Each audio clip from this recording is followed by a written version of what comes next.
Dear students, welcome to the 10th class chapter of Geography Agriculture.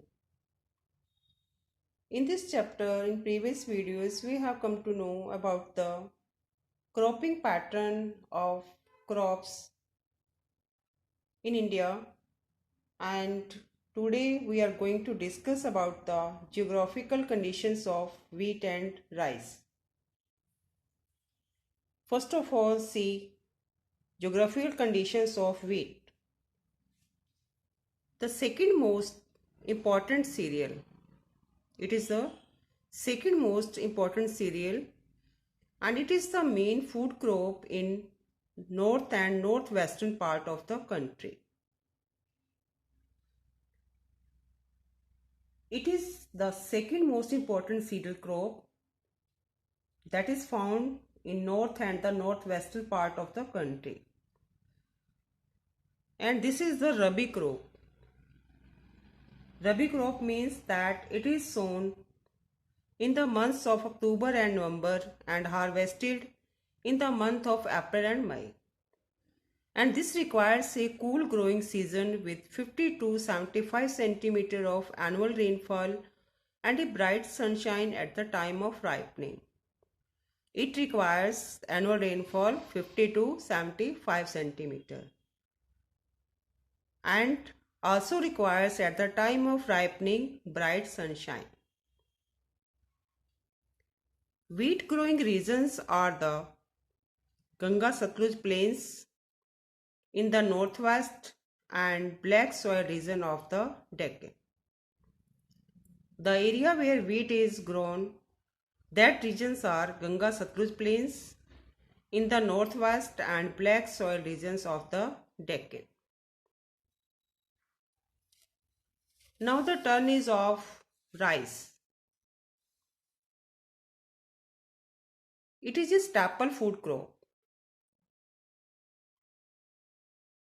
That is the majority of the people in India.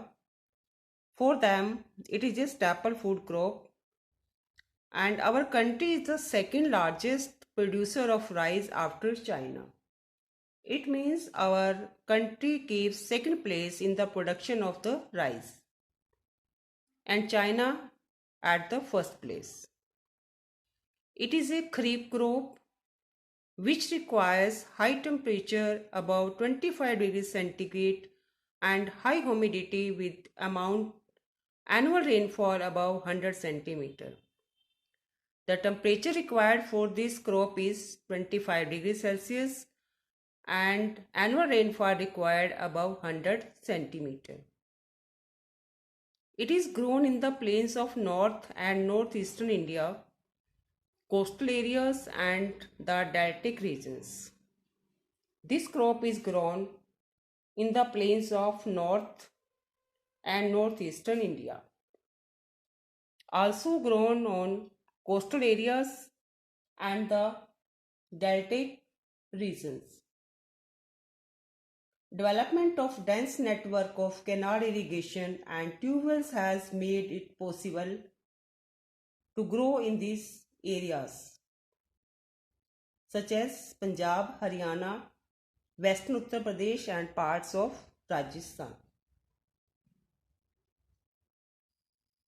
And our country is the second largest producer of rice. So these are the geographical conditions of rice and wheat, and in the next video we will come to know about the geographical condition of tea and coffee. Thank you.